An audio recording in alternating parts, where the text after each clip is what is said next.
Welcome back to Muscle in the Morning, brought to you by Iron Mag Labs. Make your mark. I'm Dave Palumbo, and today is Thursday, August 17th, 2017. And let's find out what's going on in the world of bodybuilding and fitness. You can learn a lot about an athlete, not just by the way they conduct themselves in victory, but also by how they conduct themselves in defeat. A few weeks removed from a tough rookie debut back at the Dallas Europa Pro, former NPC National Overall Champ Shaun Vazquez is giving a master class on how to bounce back from adversity. Earlier in the week, Vazquez very quietly released a handful of new progress photos, showing off a little bit of that good structure and crisp lines that make his physique so deadly. Despite having yet to give any official word about whether he's planning to hit the stage again this year, Vazquez certainly is looking the part right about now. As long as he can continue to keep his head down and stay focused on doing what it is that he does best, I have no doubt in my mind that the best Shaun Vasquez is still yet to come. If you spend enough time in bodybuilding, you start to realize that it isn't genetics or opportunity that winds up being the great equalizer. You realize pretty quickly that it's work ethic that separates the good ones from the greats. Now that he's officially entered into full off-season mode, it looks like our friend Kevin Jordan has been putting in a fair share of OT as of late.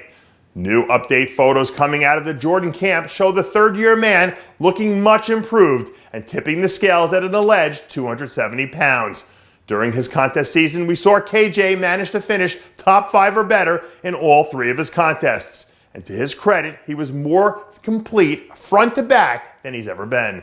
With another solid offseason under his belt and another new plan of attack, I think 2018 could very well be the season we see Kevin Jordan step his way up into the winner's circle.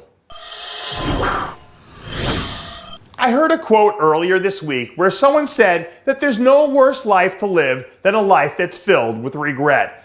And I'm starting to think that Oksana may have caught that same message. This week, the most unstoppable force in fitness released some behind-the-scenes footage from her latest leg day, as she prepares to add yet another chapter to her already historic legacy by bringing home her 4th consecutive Fitness Olympia title. Everything I'm hearing leads me to believe that once again Oksana is firing on all cylinders, which spells nothing but bad news for everyone else in the field. When she's at her best, Oksana is probably the most breathtaking athlete in the entire industry. And I think that I can safely speak for everyone when I say I can't wait to see what sort of magic she's got up her sleeve this time around.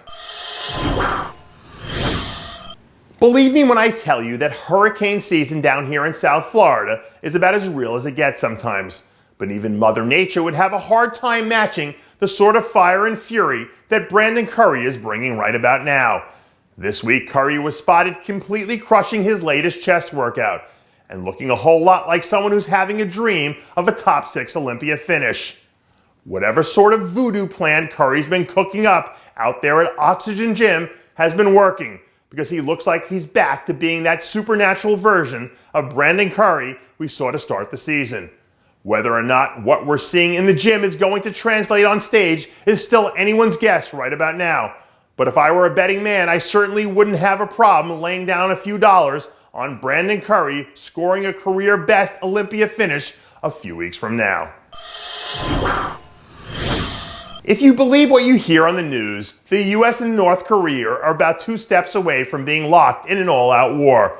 But as long as we've got Danny Riordan over here dropping bombs, I have to say I feel pretty good about our chances. Over the weekend, Riordan was spotted guest posing at the Florida Muscle Classic, where she brought the house down once again with an electric routine that captivated everyone in the building. My sources are telling me that this year we're going to see the best conditioned version of Danny Riordan we've ever seen. And when you consider the fact that we're talking about an athlete who's already been able to place second on the Olympia stage, you have to think that whatever she winds up bringing to the stage is going to be pretty damn scary.